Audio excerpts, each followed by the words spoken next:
Hola, hola bombers. Bueno, este segundo vídeo de la continuación de este tema de la NTP. Entonces vamos a continuarlo.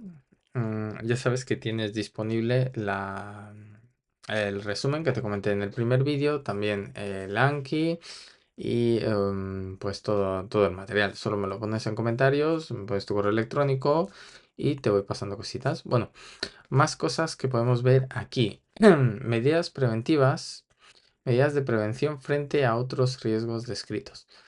Bien, recuerda que estábamos viendo aquí en el caso de carga y golpes contra objetos, aquí entraba también, eh, bueno, estaba el atrapamiento, tal, y habíamos visto los contactos eléctricos y ahora vamos a las medidas de prevención frente a otros riesgos. Todo ello englobado tal que aquí en este punto que era el 5, las medidas de prevención, que era lo que nos interesaba y no tanto los riesgos y factores de riesgo. Las medidas de prevención de los riesgos sí es algo interesante, ya que pues nos pone en evidencia los riesgos y cómo prevenirlos.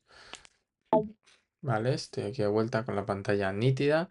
Ahora voy a borrar esto, que lo había dejado como lugar de continuación y voy leyendo como en la otra. Bien, medidas de prevención frente a otros riesgos descritos, atrapamientos. Los mecanismos y engranajes deben estar protegidos mediante carcasas de suficiente resistencia para evitar los atrapamientos. Las personas implicadas en las maniobras no deben situarse cerca de la zona de trabajo de la grúa, excepto para realizar trabajos de enganche o desenganche, estando la grúa sin movimiento. Así se evita el atrapamiento. Al bajar el elevador, el operario debe situar los pies entre los brazos soporte del elevador o las plataformas y el suelo. Bien, caídas a distinto nivel. El estrobado o recepción de la carga debe realizarse sobre superficies planas y resistentes. Los elevadores equipados con pasarelas frontales y laterales deben disponer de elementos de protección colectiva, tales como barandillas completas. No situar la grúa en terrenos irregulares, poco resistentes y o resbaladizos, así como en proximidad de taludes inestables. No saltar de la cabina al suelo.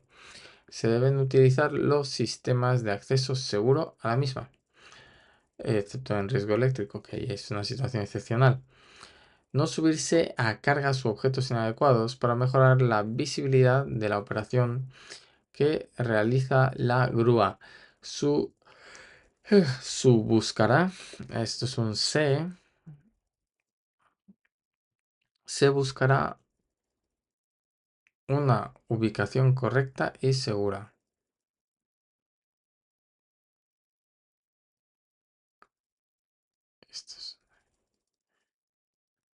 Se buscará una ubicación correcta y segura.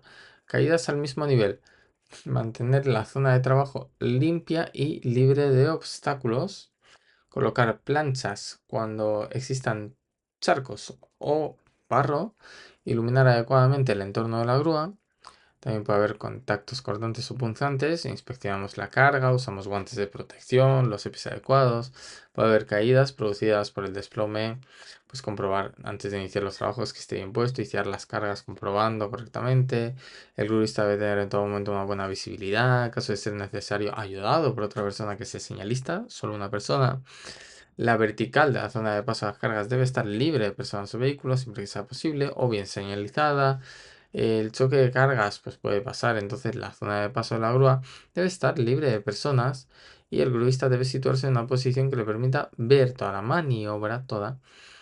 El caso de los sobreesfuerzos, pues no se deben utilizar la fuerza manual para equilibrar las cargas controladas o evitar cualquier oscilación, ¿vale? No se debe controlar así, que se puede producir un accidente. Eh, Además, ya lo dice la premisa, cuando se mueva la carga, todo el mundo lejos de la carga. Evitar que las cargas oscilen, dentro de lo posible, no manipular manualmente materiales.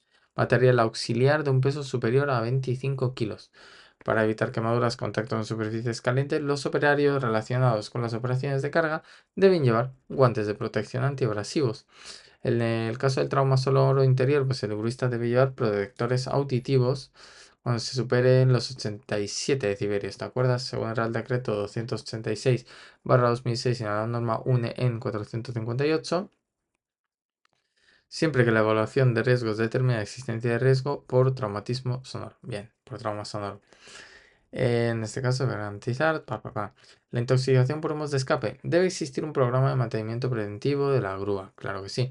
El gruista debe situarse siempre en un lugar que permita las operaciones de carga estando alejado de la salida de gases. Eso ya depende más del tema de la grúa en sí, ¿no? Bien. Vale, pues hasta aquí terminamos lo del 5, que es las medidas preventivas, ¿vale? El punto 5. En este sentido, ¿vale? Empezamos ahora el 6, normas de utilización con viento. El trabajo de grúa móvil con viento en zonas expuestas con viento. Vale, yo creo que tengo... No, a ver. Vale, sí, mira, esto es lo que quería que viéramos en esta hoja. Información básica sobre los vehículos. Siempre te habla de la utilización máxima 12,5 metros por segundo en todos los vehículos, ¿vale? Ya sean en los brazos, 12,5 metros, aquí también está, 12,5. Bueno, pues mira, en este caso la Magirus 55 de 7 de utilización con vientos, restricciones, sin restricciones, hasta los 7 partidos 9. Además de vientos será necesario restringir parcialmente el despliegue. Ahora, bueno, tener en cuenta que esta es con 9, pero 12,5, mira, hasta vientos de 12,5 suele estar en todas. ¿Vale? Entonces, excepto la Magirus de 55, que es la escala, el resto 12 veces, bueno, esta es de 12, no de 12,5. Esta es la articulada y telescópica Magirus. Y esta 12 también. O sea que las Magirus son ahí especiales en cuanto al viento. Son 12 en vez de 12,5. Y 12,5 tenía también, bueno, esta de aquí, creo que también lo ponía. La autoescala 27. Mira, esta creo que no habla del viento. A ver. Uso con viento no indicado en el manual. O sea, la única que no te indica sobre el viento es la autoescala 27, que además es la más especial. Bueno, si te apetece un tema específico, ¿vale? Que haga un tema específico de vídeo explicando un poco los detalles o en qué me fijaría, sobre todo en el tema de las grúas, también en el tema de los demás vehículos, ¿vale? Yo tengo aquí varias cosas subrayadas y tengo una idea pues sobre cómo estudiar esto. Si te interesa, me lo pones en los comentarios y lo veremos en un siguiente tema, ¿vale? Bien, tenemos en cuenta ese 12 metros por segundo, 12,5 o superior a 9, en el caso de Magirus 55. Vale, el trabajo de grúa móvil en zonas expuestas al viento tiene unas particularidades especiales que afectan directamente a su seguridad y se desarrollan a continuación. Vamos a verlas. Cuando se levantan cargas con grandes superficies expuestas al viento, como por ejemplo aspas, rotores, aspas de rotores o rotores completos centrales de eólica, bueno, ya esto es una pasada. Que son la base de cálculo de figura 8. Tales valores son el coeficiente aerodinámico de la pieza a elevar y la superficie máxima de proyección al viento de la pieza AP. Ambos valores juntos dan información sobre la verdadera superficie expuesta al viento. Así, en el paso de cargas de gran superficie expuestas al viento, la velocidad del viento máxima permitida indicar en las tablas de carga de las grúas debe recalcularse, resultando bastante más baja. Claro, porque estos están diseñados, ¿no? Para reaccionar ante el viento. Bien, al incidir el viento sobre una carga, esta se desvía en la dirección del viento. Gracias. So- lo que supone que la fuerza de la carga ya no actúa verticalmente hacia abajo en la pluma de la grúa. El viento lateral es el más perjudicial para la grúa, ya que evita que esta fuerza sea simétrica respecto a la pluma, desplazando la fuerza hacia un lateral de la grúa. Durante la planificación de las operaciones se debe, en los casos en que se tenga una superficie expuesta al viento y valores de coeficiente aerodinámico altos, reducir la velocidad del viento máxima admisible indicada en las tablas de carga. Para ello es necesario obtener una información de la pieza detallada. A continuación, el peso, la superficie máxima de proyección del viento, el coeficiente aerodinámico, la velocidad máxima admisible, etcétera, ¿no? Bueno, esos. Con esto se puede calcular la superficie expuesta al viento, que se considera la resistencia de la carga, que es AW. Esto que es la consideración de la resistencia expuesta al viento, que será igual a AP, que es la superficie máxima de proyección del viento, por el coeficiente aerodinámico. Se dispone, por lo tanto, de todos los valores para calcular la velocidad del viento admisible para un proyecto concreto, pudiéndose calcular de dos maneras diferentes, mediante el programa informático específico de grúas planificador LICON o mediante la utilización de la siguiente fórmula matemática. Vale, 1,2, ahí me sale el 12, entonces, vale. ¿Me aprendería esta fórmula? Si vas bien, pues la puedes llegar a aprender, entender. Y si me lo pones en los comentarios, pues bueno, hacemos un vídeo adicional sobre cosas que ver en esto y la explicamos. Ahora mismo no me paro demasiado para continuar con el tema. 7. Elevación de personas, pasamos de tema, con grúas móviles autopropulsadas, supuestos de excepcionalidad. Bueno, y yo aquí casi que pondría un circulito azul de estos de examen, porque en el caso de bomberos, pues por supuesto está la excepcionalidad y este para mí es uno de los temas pues más importantes en este caso sobre esto, ¿vale? Ahora vamos a ver lo de la señalización y con eso ya terminamos. Bien, a ver qué pasa aquí con la excepcionalidad. La elevación de personas con grúa móvil, bien sea por motivos de trabajo u ocio, no está permitida por la legislación vigente, ¿vale? Ya sea por motivos de trabajo u ocio. La elevación de esto. Por la legislación vigente, en concreto, el Real Decreto 1215 1997 sobre equipos de trabajo. No obstante, el mencionado Real Decreto en su anexo 2, disposiciones relativas a la utilización de los equipos de trabajo, en su apartado 3b, establece la posibilidad con carácter excepcional de utilizar equipos de trabajo diseñados para elevar cargas tales como grúa móvil autopropulsada para la elevación de personas.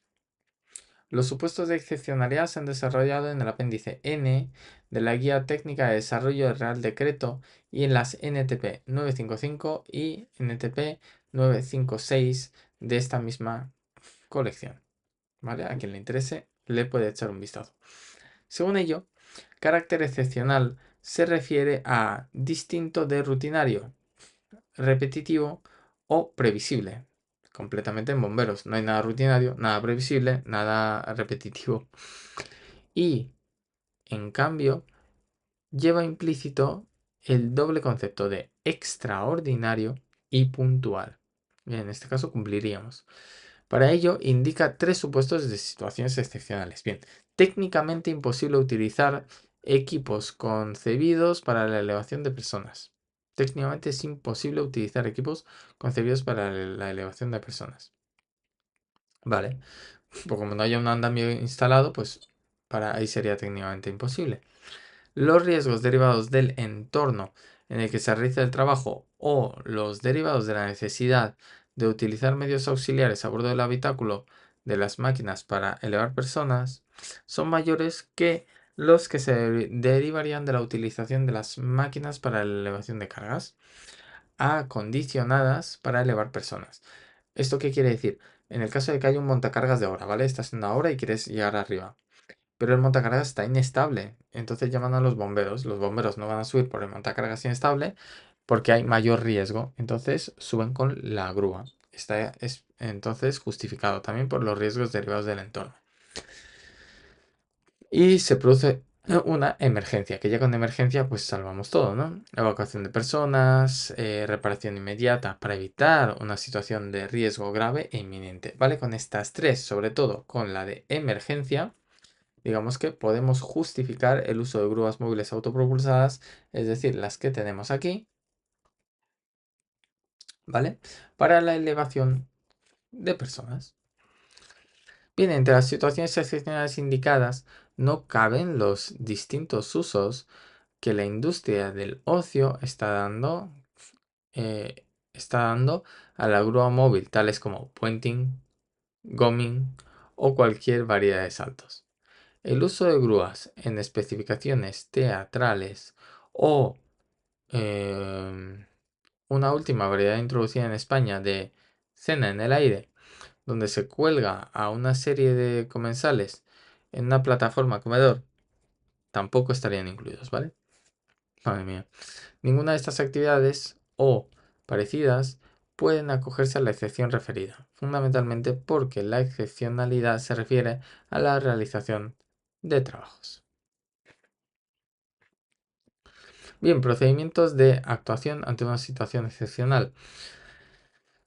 Este procedimiento de actuación se aplicará a los dos primeros supuestos de excepcionalidad, excluyendo el mismo en situaciones de emergencia que por su propia definición no tiene un procedimiento previo. Vale, en el caso de técnicamente imposible, pues utilizar los concebidos para la elevación de personas o en caso de que sean mayores los que derivan de la utilización de máquinas para elevación de cargas, ¿vale? Son mayores, o sea, los de elevación de personas son mayores que la elevación de cargas. Bien, vamos a ver entonces. Dada la excepcionalidad del uso de grúas móviles autopropulsadas, es decir, únicamente es factible su uso cuando no exista un equipo de trabajo específico de elevación de personas que pueda realizarlo, y habiendo tenido en cuenta las obligaciones generales válidas para todas las circunstancias, se señala el procedimiento de actuación ante estos supuestos excepcionales. 1. Descripción de la situación y justificación de la misma. 2. Se debe tener una autorización por el coordinador de seguridad del procedimiento a emplear. 3. Elaboración de un procedimiento de trabajo específico. 4. Definición y cuantificación de los medios humanos y materiales necesarios. 5. Evaluación de los riesgos. 6. Adopción de las medidas de control más adecuadas. 7. Prevención de recursos preventivos necesarios. Y ya está. Bien, en el caso de bomberos, por ejemplo, si no es una situación de emergencia, se deben tener en cuenta estos procedimientos, ¿vale? Entonces, primero, valorar la situación. Si es de emergencia, emergencia, hacer lo que haya que hacer. Y si no, ahí tenemos el procedimiento. Dadas las particularidades de la grúa móvil, el hecho de que una gran mayoría de trabajos se desarrolle en las obras de construcción obliga a tener en cuenta lo contemplado en el Real Decreto 1627/1997, por el cual se establecen disposiciones mínimas de seguridad y de salud en obras de construcción. En este texto legal se recoge entre las obligaciones del contratista, artículo 7, la elaboración de un plan de seguridad. En este plan de seguridad debería estar recogida la utilización excepcional de grúas para la elevación de personas. Hay que tener en cuenta la necesidad de designar un recurso preventivo por parte del contratista según la Ley 31/1995 de la Ley de Prevención de Riesgos Laborales en su disposición adicional 14ª. ¿Vale? Mira, solo para que veas, esta es la ley, disposición adicional 14ª, presencia de recursos preventivos en obras de construcción, ¿vale? Ahí la tenemos. Bien, y volviendo a nuestro documento NTP, pues de la ley de prevención de riesgos laborales no tenemos que estudiar esta, tampoco esto, porque bueno, eh, como bomberos lo que sí interesaría sería esto, ¿no? La imposibilidad de utilizar los equipos y los riesgos tenidos en cuenta en caso de que no sean emergencias. Yo lo tendría ahí en cuenta. Bien, sería recomendable, por tanto, en los casos en que el uso de grúa móvil se desarrolle en una obra de construcción, poner en conocimiento de la dirección facultativa de la obra, del coordinador de seguridad y del departamento de prevención del contratista y arrendatario de la grúa. El procedimiento de actuación descrito anteriormente siendo muy recomendable que quede constancia escrita de su aceptación, aunque esta recomendación se puede hacer extensiva a cualquier otra situación o trabajo en que se dé este uso del agua.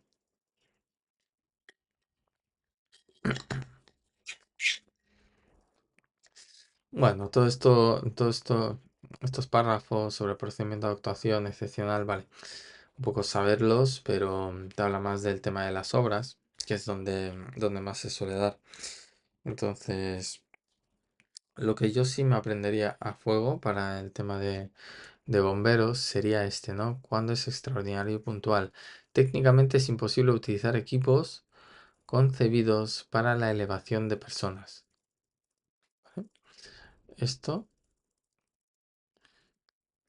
los riesgos derivados del entorno para realizar el equipo que se realiza el trabajo o los derivados de la necesidad de utilizar medios auxiliares a bordo del habitáculo de las máquinas para elevar personas son mayores que los que se derivan de la utilización de máquinas para elevar cargas. Entonces, imposible utilizar medios. Los riesgos son mayores para utilizarlos y se produce la emergencia. En este caso, entonces, a ver si puedo poner. Últimamente me está yendo un poco extraño esto. Vale, exam. Ahí lo dejo. Vale, pues nada, visto esto por este lado, vamos al tema de la señalización. Las señales utilizadas para facilitar que las maniobras se harán de acuerdo con el anexo sexto del Real Decreto 485/1997 sobre las disposiciones mínimas en materia de señalización y salud en el trabajo. Complementariamente se pueden utilizar los ademanes de mandatos recogidos en la norma UNE 58.000 del 2003. Manejo de grúas y artefactos para elevación de transporte de pesos. Además de mandos normalizados, siempre que contradigan los recogidos en el texto legal indicado. Madre mía, leer sobre leyes ya. Vale, 9. Equipo de protección individual. Bien, para la prevención de accidentes en materia de maniobras con la grúa, además de las disposiciones de seguridad y medidas preventivas descritas, se ha de utilizar, según los resultados de la evaluación de riesgos, los siguientes equipos de protección individual.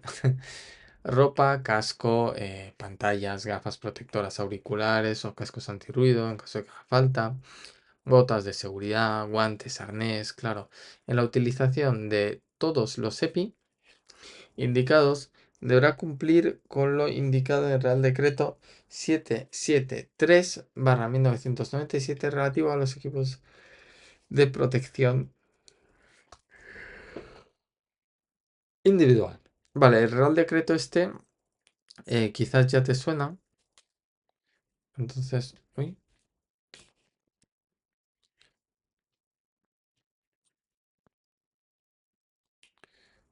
Real Decreto.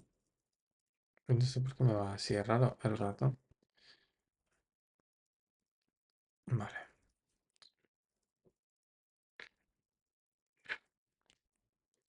listo. Ujú. Bien, mantenimiento. Sobre el mantenimiento dice, el adecuado mantenimiento de todo equipo industrial tiene como consecuencia directa una considerable reducción de las averías, lo cual, a su vez, hace disminuir en la misma la probabilidad de que se produzcan accidentes provocados por aquellas, ¿vale? Listo. Bueno, pues hasta ahí lo tenemos. Te voy a enseñar. Mira, en el tema de las bases, por ejemplo, vemos lo de la seguridad, la señalización y luego nos viene este Real Decreto, el Real Decreto 485/1997 sobre las disposiciones mínimas en materia de seguridad y salud en trabajo y nos pide el anexo sexto, señales gestuales, características y reglas, ¿vale? Es este, el anexo sexto.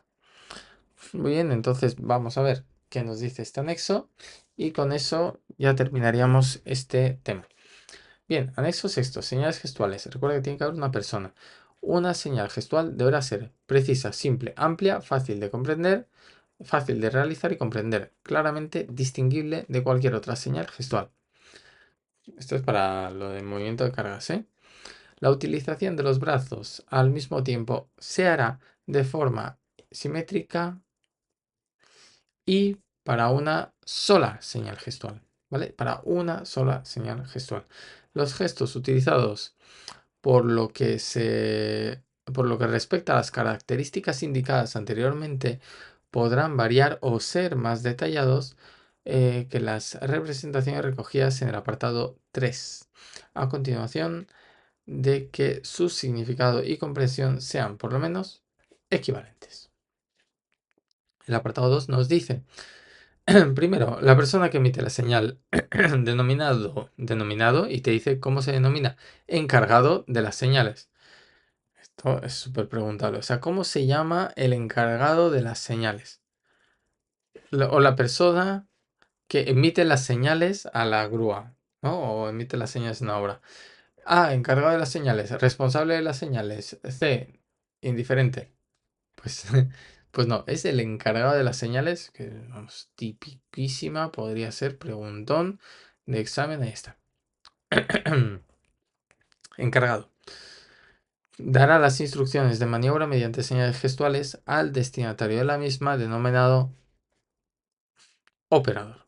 ¿Vale? Operador y encargado de las señales. Segundo, el encargado de las señales deberá poder seguir visualmente el desarrollo de las maniobras sin estar amenazado por ellas. Tercero, el encargado de las señales deberá... ¿Por qué pongo encargado solo? Señales. Bueno. El encargado de las señales deberá dedicarse exclusivamente, es que esto de exclusivamente es reseñable, ¿vale? Es indicable, a dirigir las maniobras y a la seguridad de los trabajadores situados en las proximidades. Cuarto, si no se dan las condiciones previstas en el apartado 2.2, se recurrirá a uno o varios encargados de señales suplementarias. Bien, si no se da, ¿qué? Si no se da que el encargado de señales puede seguir visualmente el desarrollo de las maniobras. En este caso puede haber dos y el operario está mirando a uno. Y el encargado de las señales le hace mira al otro. Y ya empiezas a mirar al otro. Y ya está. Bien, el operador, entonces puede haber uno o varios encargados de señales. Mira, preguntón de examen.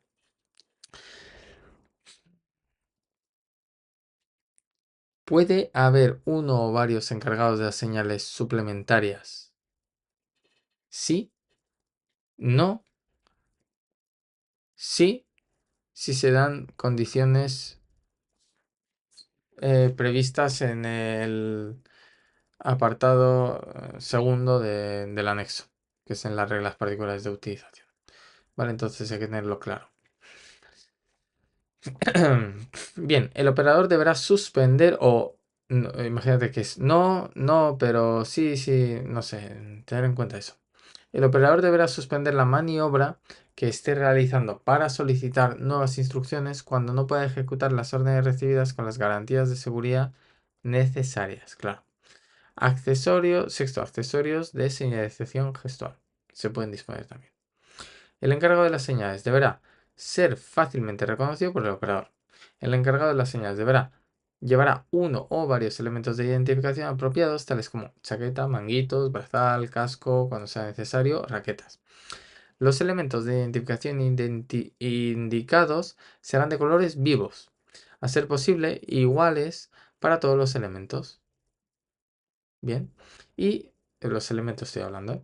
Y serán utilizados exclusivamente por el encargado de las señales, ¿vale? Exclusivamente. Bien, gestos codificados. Este es el apartado 3. Recuerda que pueden ser diferentes siempre que digan lo mismo, al menos. El conjunto de gestos codificados que se incluyen no impide que puedan emplearse otros códigos, lo repite aquí, en particular en determinados sectores de actividad, aplicables a nivel comunitario e indicadores de idénticas maniobras.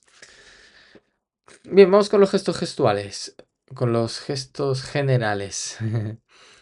Comienzo, ¿vale? Comienzo de las maniobras. Significado comienzo de las maniobras. Toma de mando. Los brazos extendidos de forma horizontal y las palmas de las manos hacia adelante. Bien, en este caso estamos indicando el comienzo de eso, el comienzo de las operaciones, ¿no? Comienzo, atención, toma de mando ya. Mano hacia arriba. Alto, interrupción, fin de movimiento. El brazo derecho extendido hacia arriba, la palma de la mano derecha hacia adelante. Bien, lo típico de párate. Eso es parar. Fin de las operaciones. Las manos juntas a la altura del pecho. Bien, las manos juntas a la altura del pecho. Fin de las operaciones. Eso es que pues ya ha llegado y dices, vale, fin. Pues no le vas a decir fin cuando está pasando de un lado a otro. En ese caso le dices para. Vale, hay que asegurar la carga. Bien, vamos a ver cómo se iza. Vamos a ver ahora, vale, hemos visto los movimientos generales, que son esos tres. Manos abiertas, comienzo, alto y termino. Comienzo, alto, termino. B, movimientos verticales, de izar, bajar y distancia vertical. Vamos a verlo.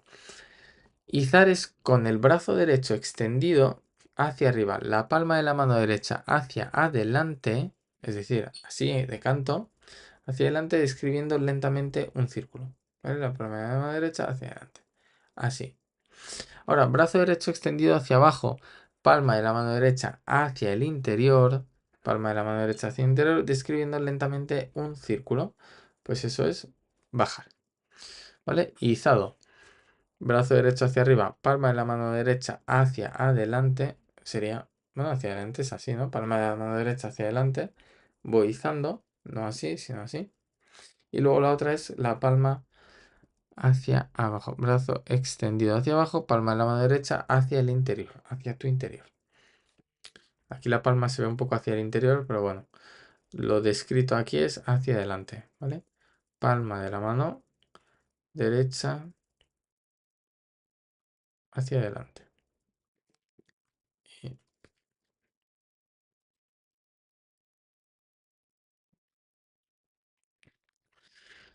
Bien,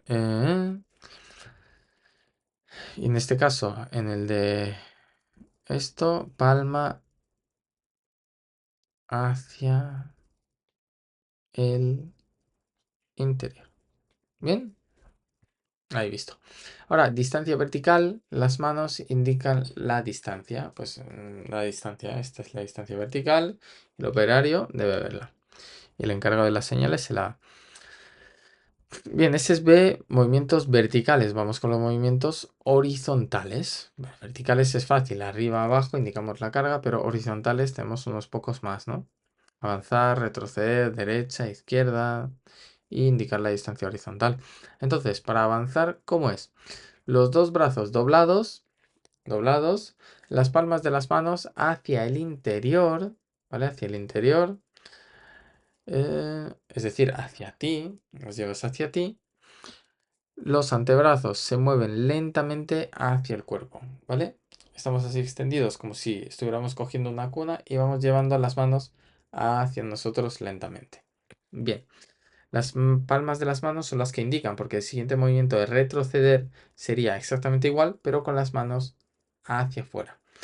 Entonces, para retroceder, los brazos doblados, las palmas de las manos hacia el exterior, los antebrazos se mueven lentamente alejándose del cuerpo.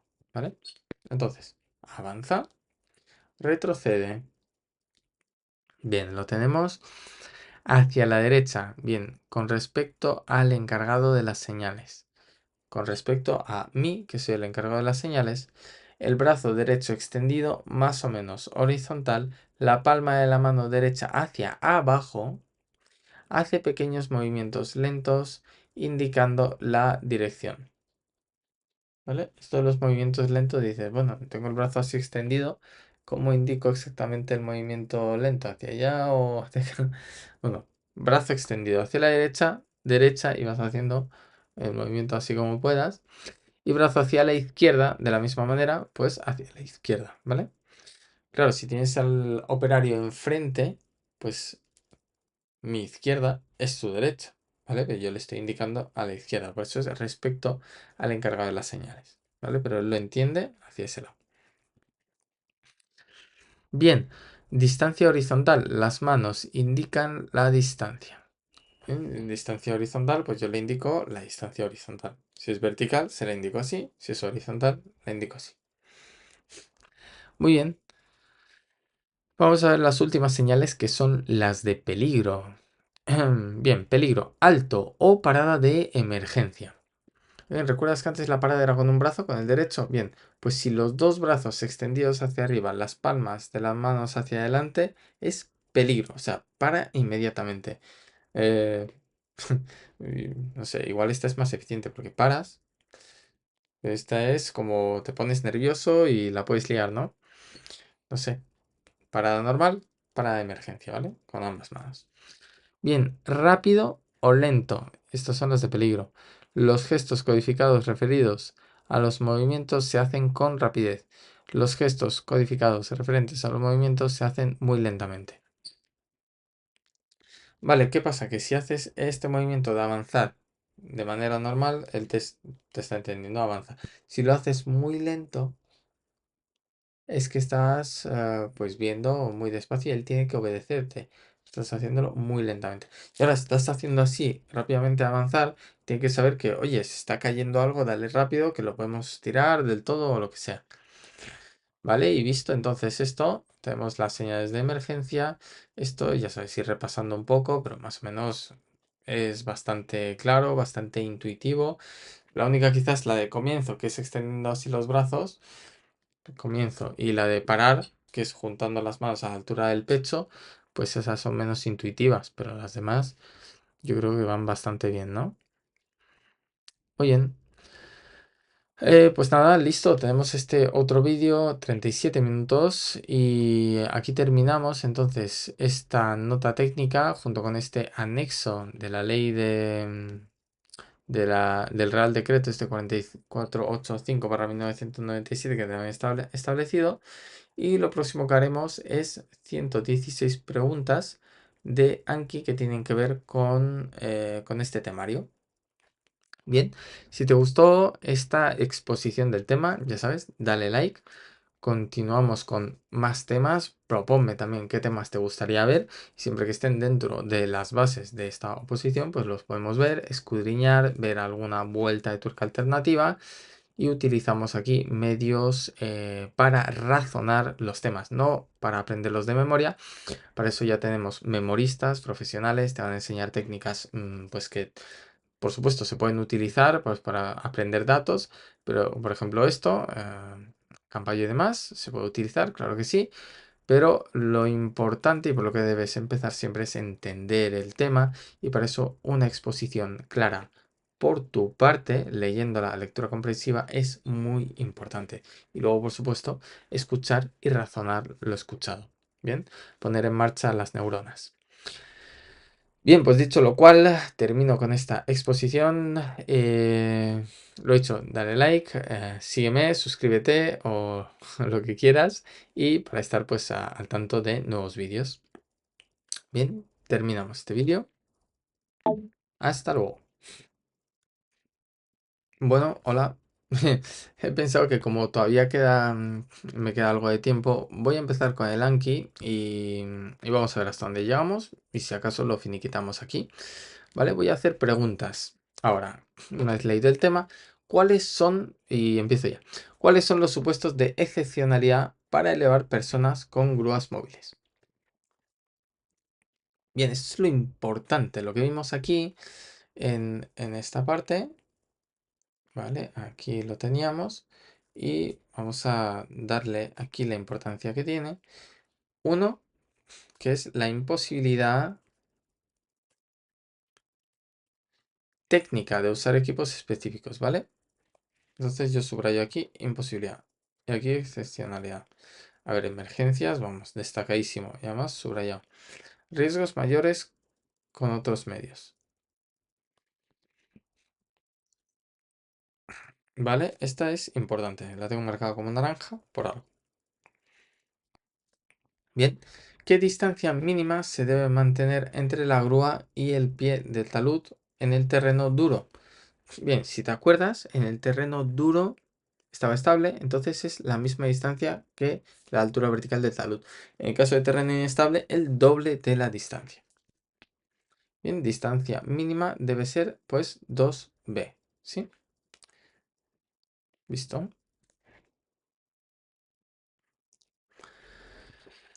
Bien, he hecho una actualización que tenía unas cuantas preguntas repetidas, entonces seguimos.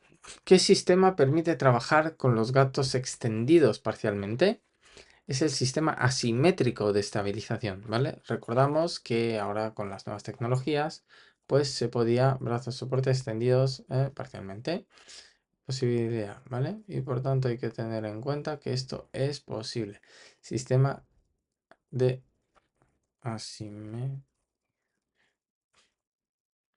sistema asimétrico de estabilización, precisamente. Y que yo voy a subrayar aquí también en azul, porque oye, se debe a ello. Muy bien. Sistema asimétrico de estabilización, como recuerdes, es difícil la palabra. ¿Cuál es el ángulo máximo permitido entre los estrobos? ¿Vale? Entre los estrobos, ¿cuál es el ángulo máximo permitido? No debe superar los 120 grados, preferiblemente inferior a 90 grados. Vale, sí, sí, nos acordamos de esto, ¿no? No conviene ángulo alto por esfuerzo sobre los anclajes. Claro, correcto. Bien, ¿cómo debe estar posicionada la grúa respecto al terreno? La grúa respecto al terreno horizontal. Completamente plano o estabilizada en plano horizontal. Bien. ¿Cuál es la distancia mínima de seguridad para líneas de hasta 1 kilovatio? Hasta 1 kilovatio era 1 metro. Luego de 1 a 110, 3 y superior a 110 eran 5 y desconocida 5 también. Espera, voy a quitar esto por si aparece la tabla, a ver si me acordaba. Vale, justo 1 metro, 3, 5. Bien. ¿Qué función tienen los estabilizadores en una grúa móvil? Los estabilizadores en una grúa móvil transmiten los esfuerzos al terreno y aumentan la superficie del polígono de sustentación. Bien. ¿Qué puede causar la caída de la carga sobre personas o objetos?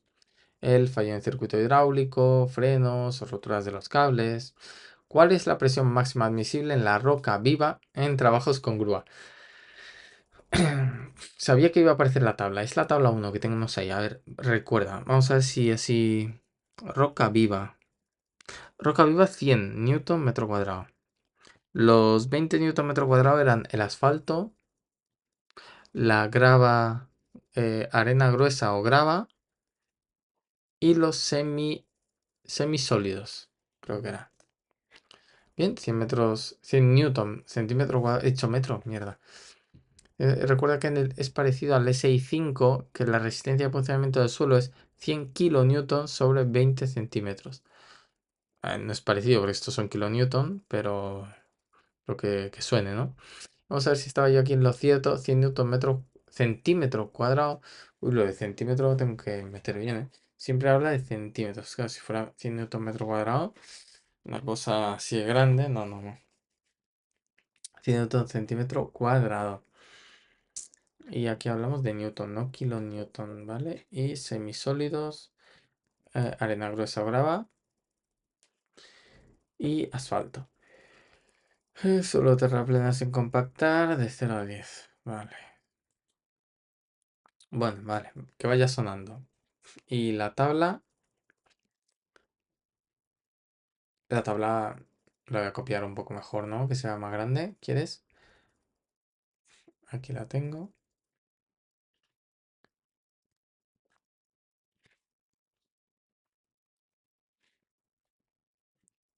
Listo, y aquí tienes el PDF también. Bueno, ¿qué ocurre? ¿Qué se debe hacer si no se puede evitar? A ver, estamos, sí. Si no se puede evitar el paso de carga suspendida sobre la persona, se debe acotar la zona. Emitir señales previamente establecidas, generalmente, bueno, claro, acotar la zona, pero eso no se puede. Emitir señales previamente establecidas, generalmente sonoras, ¿vale? ¿Qué se va a hacer con los neumáticos cuando la grúa trabaje sobre ellos? Inflarlos. Alta presión. Aumentar la presión. ¿Qué se debe hacer si es absolutamente necesario abandonar la cabina en caso eléctrico? Saltar con los pies juntos, lo más alejado posible de la máquina. ¿Qué se va a hacer con los cables cuyos hilos rotos superan el 10% del total? Bien, aquí igual voy a meter el dibujo, pero ¿qué se va a hacer? Pues desecharlos. Bien, aquí como ves te he añadido, a ver, aquí está el dibujo. Ejemplo, deben desecharse. Y bueno, aquí tenemos el ejemplo, ¿no? En qué casos deben desecharse, así nos recordamos, no, recordamos el ejemplo. Vale, he puesto aquí el resumen para que luego lo leamos calmadamente con todo. Recuerda ese resumen, el que tienes en tu página, en tu pantalla de la izquierda, lo tendrás disponible. Bien, siguiente. ¿Qué objetivo tiene la NTP 1077 respecto a pues aclarar algunos puntos, ¿no? Completar, aclarar aspectos de seguridad y salud laboral. Bien, ¿qué se debe hacer para prevenir la intoxicación de humos de escape? Pues una correcta revisión del vehículo, alejar al conductor, tener un programa de mantenimiento preventivo a la grúa. Claro, ¿qué se debe verificar en las tablas de trabajo de una grúa antes de una maniobra? Que los ángulos de elevación y alcance de la flecha son correctos. ¿Qué debe hacer el gruista para mantener la visibilidad durante la operación? Tener buena visibilidad en todo el recorrido de la pluma y su carga. Bien. ¿Qué deben tener los elevadores equipados con pasarelas para prevenir caídas a distinto nivel? Elevadores, pasarela, pues barandilla completa. Protección colectiva como barandillas completas. ¿Qué debe hacer el operador si no puede ejecutar las órdenes con seguridad? Abortar. Debe suspender maniobras y solicitar nuevas instrucciones. ¿Qué puede causar intoxicación por humos de escape en una grúa? No sé, el humo. Proximidad junto a los tubos de escape, ¿vale? La cabina rota, bien. ¿Qué puede causar quemaduras durante una operación de la grúa? Pues no llevar el EPI adecuado. Contactos físicos, contacto con superficies calientes, tubos de escape. ¿Qué norma se utiliza como referencia para el asentamiento de grúas? Está irrelevante, yo creo, ¿eh? Vamos, te lo leo. Es la norma DIN 1054-2005-1. ¿Qué medidas se debe tomar si no es posible mantener la distancia de seguridad con una línea eléctrica? ¿Qué medidas se debe tomar si no es posible mantener la distancia de seguridad con una línea eléctrica? Poner un panel, ¿no? Y si ponías el panel es superior a 50 kilovatios, debía estar a 5 metros. Y si es inferior a 50 kilovatios la tensión, a 3 metros, ¿no? Era eso. Poner una pantalla, proteger la línea con una pantalla de protección. Y sí, aquí está lo de los 50 kilovatios. Si es superior o igual, 5 metros, si no 3, ¿vale? ¿Qué es una grúa móvil autopropulsada? A ver, lo voy a escribir, es que no tengo que escribir lo de los 3 y 5 metros. 50 kilovatios.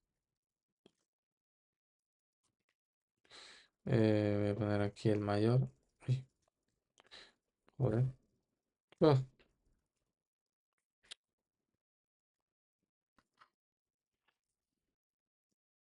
vamos a ver una cosa. Vale, pues te lo dejo ahí destacado en color y seguimos con esto. ¿Qué es recomendable al trabajar con grúas sobre estabilizadores? Extender los brazos soportes a su máxima longitud y mantener la horizontalidad. Ya vimos que es posible debido a el sistema simétrico, pues mantenerlo también un poco más plegado. ¿Qué se debe colocar cuando existan charcos o barro? Pues ya lo vimos, tablones. Planchas para asegurar estabilidad y evitar resbalones. ¿Qué equipo de protección se debe usar para evitar cortes durante la preparación de cargas? Pues guantes de protección mecánica anticorte. ¿Qué debe hacer el director de maniobra antes de la operación cerca de taludes? El director de maniobra debe realizar una comprobación exhaustiva del terreno. ¿Por qué es importante la consistencia del terreno en el trabajo con grúas móviles? Obvio, pues para evitar el hundimiento. ¿Qué se debe verificar antes de trabajar cerca de las líneas eléctricas? Su tensión y las distancias mínimas de seguridad, pedir que sea, pues eso, cortada. ¿Qué permite el giro 360 en una grúa móvil autopropulsada? Pues tener un ángulo de 360, superestructura sobre la corona de orientación. Bien, ¿qué puede provocar un contacto eléctrico en una grúa móvil? El contacto y también estar cerca. La pluma o los cables en contacto con una línea eléctrica. ¿Qué se debe considerar al trabajar con grúas en zona expuesta al viento? Pues ojo, reducir la velocidad del viento máxima admisible indica que las tablas de carga indican reducir la velocidad del viento máxima admisible. Bueno, esto está mal expresado. A ver. Bien, mira, la he replanteado. ¿En qué casos se debe considerar poner especial atención al viento? Y ahora dice, durante la planificación de las operaciones se debe, en los casos, en los casos en que se tenga una superficie expuesta al viento y o valores de coeficiente aerodinámicos altos, reducir la velocidad del viento máxima admisible indicada en las tablas de carga de la grúa, ¿vale? Y para ello era necesario toda esta fórmula, sí. Bien, ¿qué actividades no se consideran excepcionales para el uso de grúas móviles? En las de ocio. Puenting, gomis, vale. ¿Qué se debe evitar para eh, prevenir atrapamientos en maniobras de grúas? Eh, Situarse cerca de la zona de trabajo, claro. ¿Qué riesgo general está asociado con la falta de orden y limpieza en la zona de trabajo? A las caídas al mismo nivel. Vale. ¿Qué riesgo se asocia con la presencia de persona en la zona de influencia de elementos auxiliares en movimiento? Los atrapamientos diversos. ¿Qué se debe comprobar antes de iniciar trabajo de izado? El estado del circuito hidráulico, frenos, cables, claro. ¿Cómo se considera segura una grúa contra el riesgo de vuelco? Cuando cuando el centro de gravedad se sitúa entre la arista más desfavorable y el eje de la máquina. Cuando el centro de gravedad se sitúa, centro de gravedad entre la arista más desfavorable y el eje de la máquina. Esa creo que es de lo más importante. ¿Qué se debe hacer si se observa el hundimiento de algún apoyo durante el trabajo con grúas? Detener. ¿Está permitida la elevación de personas en grúas móviles autopropulsadas según la legislación vigente? No está permitida salvo casos excepcionales. No está permitida salvo en casos excepcionales, tal cual. ¿Quién es el encargado de dar instrucciones de maniobra mediante señales gestuales? ¿Quién es el encargado? Pues el encargado de... ¿Cómo se llama? El encargado de la señalización, ¿no? Encargado de las señales, eso. ¿Quién es el responsable?